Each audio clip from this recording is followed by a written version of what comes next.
بسم اللہ الرحمن الرحیم۔ یہ ویڈیو اصحاب سبت کے واقعہ پر مبنی ہے جن کو اللہ نے بندر بنا دیا تھا۔ اس ویڈیو میں ہیلا سازی اور اللہ کے عذاب سے بچنے کے مختلف اہم اسباق ہیں۔ آئیے ویڈیو شروع کرتے ہیں۔ یوم السبت ہفتہ کے دن کو کہتے ہیں۔ اصحاب سبت سے مراد ہفتہ کے دن کی حرمت کو پامال کرنے والے لوگ ہیں۔ ان کا تعلق بنی اسرائیل سے تھا۔ بنی اسرائیل حضرت یعقوب علیہ السلام کی اولاد ہیں۔ بنی اسرائیل کے لیے جمعہ کا دن عبادت کے لیے مقرر کیا گیا تھا، لیکن حضرت موسیٰ علیہ السلام کے دور میں انہوں نے ہفتہ کے دن کو مقدس قرار دیے جانے کا اصرار کیا۔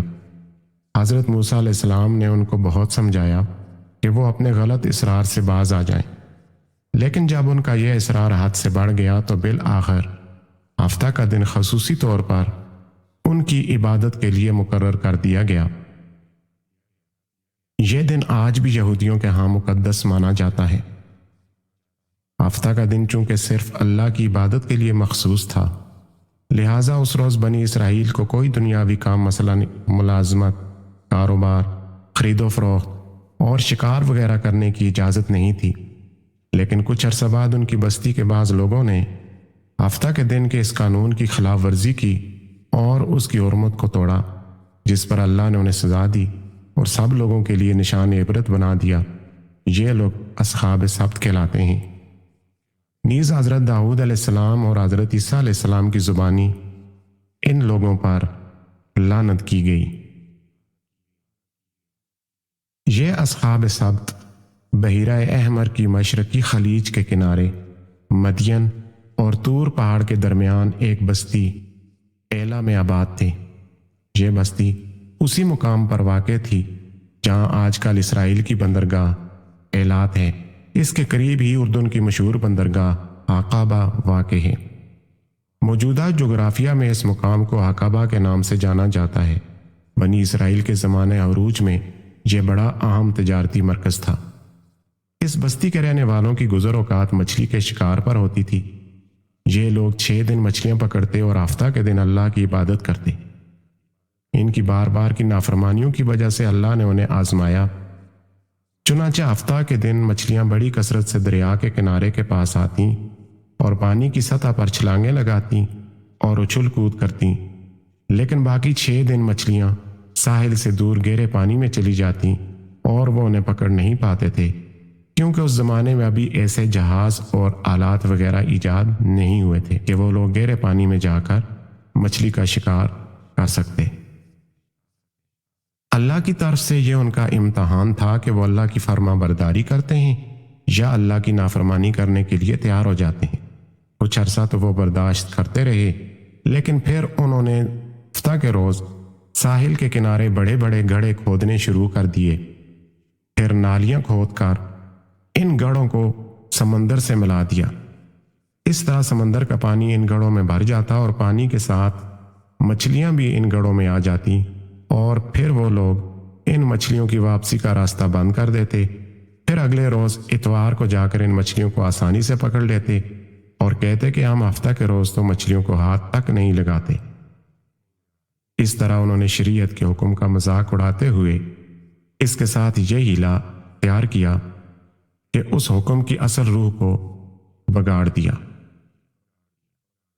اللہ کے حکم کی اصل روح تو یہ تھی کہ 6 دن دنیا کے کام کرو اور 7ویں دن یعنی ہفتہ کو اللہ کی عبادت کے لیے مخصوص رکھو، جبکہ انہوں نے یہ دن بھی دنیاوی کاموں مثلاً گڑھے کھودنے، پانی کھولنے اور بند کرنے میں صرف کرنا شروع کر دیا۔ یہود نے جس طرح ہفتہ کے دن مچھلیوں کے پکڑنے کا ہیلا نکالا تھا، اسی طرح مردہ جانوروں کی چربی کی خرید و فروخت جو ان پر حرام تھی کا یہ ہیلا نکالا کہ اس کا تیل بنا کر بیچنے لگے، اور اس ہیلا کو حرام چیز کے حلال ٹھہرانے کا ذریعہ قرار دے دیا۔ چنانچہ اس آبادی کے لوگ اس معاملے میں 3 گروہوں میں تقسیم ہو گئے۔ پہلا گروہ ظالمین یعنی حد سے بڑھنے والے ان لوگوں پر مشتمل تھا جو براہ راست اس گناہونے کام میں ملوث تھا۔ دوسرا گروہ ساکتین یعنی خاموش اور غیر جانبدار رہنے والے لوگوں پر مشتمل تھا۔ یہ لوگ اس گناہ میں ملوث تو نہیں تھے مگر گناہ کرنے والوں کو منع بھی نہیں کرتے تھے۔ تیسرا گروہ واعظین یعنی نصیحت کرنے والے ان لوگوں پر مشتمل تھا جو خود بھی اس گناہ سے بچتے رہے اور پہلے گروہ کے لوگوں یعنی ظالمین کو ان کی حد سے بڑھنے والی حرکتوں سے بھی منع کر کے نہی عن المنکر یعنی برائیوں سے منع کرنے کا فریضہ ادا کرتے رہے۔ حتیٰ کہ جب ظالمین نہ مانے تو واعظین نے بستی کے اندر دیوار قائم کر کے اپنے آپ کو ان ظالمین سے الگ کر لیا اور ان سے لا تعلق ہو گئے۔ ساکتین یعنی خاموش رہنے والے لوگ نہی عن المنکر کا فریضہ ادا کرنے والے لوگوں سے کہتے تھے کہ یہ اللہ کے نافرمان ظالمین تو تباہی سے دوچار ہونے والے ہیں، انہیں سمجھانے اور نصیحتیں کرنے کا کیا فائدہ؟ لیکن واعظین نے کہا ہم ان کو اس لیے نصیحت کرتے ہیں ہم کل آخرت میں اللہ کے سامنے معذرت پیش کر سکیں، اور یہ بھی ممکن ہے کہ ہمارے سمجھانے سے یہ ظالمین شاید باز ہی آ جائیں۔ واعظین نے اپنے اور ظالمین کے درمیان بستی میں ایک دیوار قائم کر لی تھی جس سے بستی دو حصوں میں تقسیم ہو گئی تھی، مگر واعظین نے اس درمیانی دیوار میں آمد و رفت کے لیے ایک دروازہ کھول لیا تھا جو رات کے وقت بند کر دیا جاتا تھا۔ جس رات کو ظالمین لوگ ذلیل و خوار بندر بنا دیے گئے تو وہ دروازہ بند تھا۔ جب صبح ہوئی تو دوسری جانب سے کوئی آواز نہ آئی۔ واعظین نے ایک شخص کو دیوار پر چڑھایا، اس نے دیکھا کہ ظالمین کے چہرے بگڑ گئے ہیں اور دمدار بندر بنے ہوئے ہیں۔ پس جب واعظین اندر داخل ہوئے تو یہ لوگ تو اپنے کسی رشتہ دار کو نہیں پہچانتے تھے مگر وہ بندر اپنے رشتہ داروں کو پہچان کر آتے اور ان کے کپڑے سونگھتے، چیخیں مارتے اور روتے۔ یہ واعظین ان سے کہتے کہ کیا ہم نے تمہیں منع نہیں کیا تھا؟ تو وہ جواب میں سر ہلاتے کہ یقیناً تم نے منع کیا تھا۔ بالآخر 3 روز کے بعد سب ظالمین اسی ذلت کے ساتھ اللہ کے عبرتناک عذاب سے ہلاک ہو گئے۔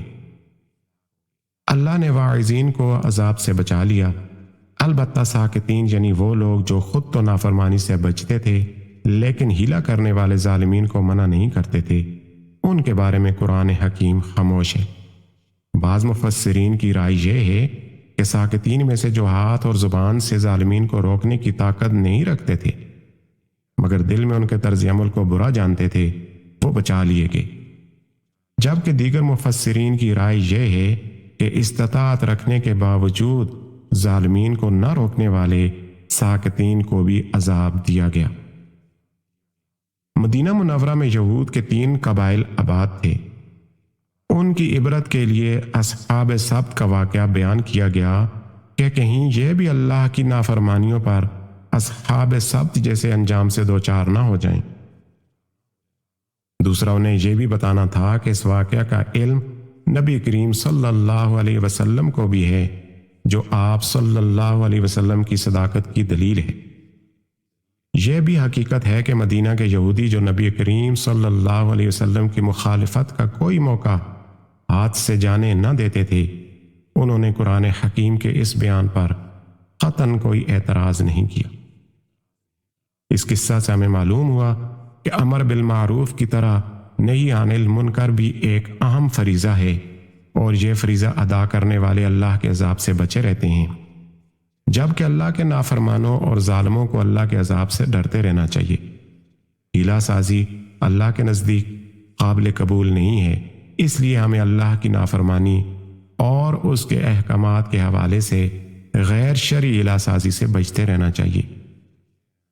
اس قصہ سے یہ بھی سبق ملتا ہے کہ حق کی دعوت دینے والوں کو کبھی مایوس ہو کر بیٹھ نہیں جانا چاہیے، بلکہ اس امید کے ساتھ حق کا پیغام پہنچاتے رہنا چاہیے کہ شاید کسی نہ کسی کے دل میں خدا خوفی کا جذبہ پیدا ہو جائے۔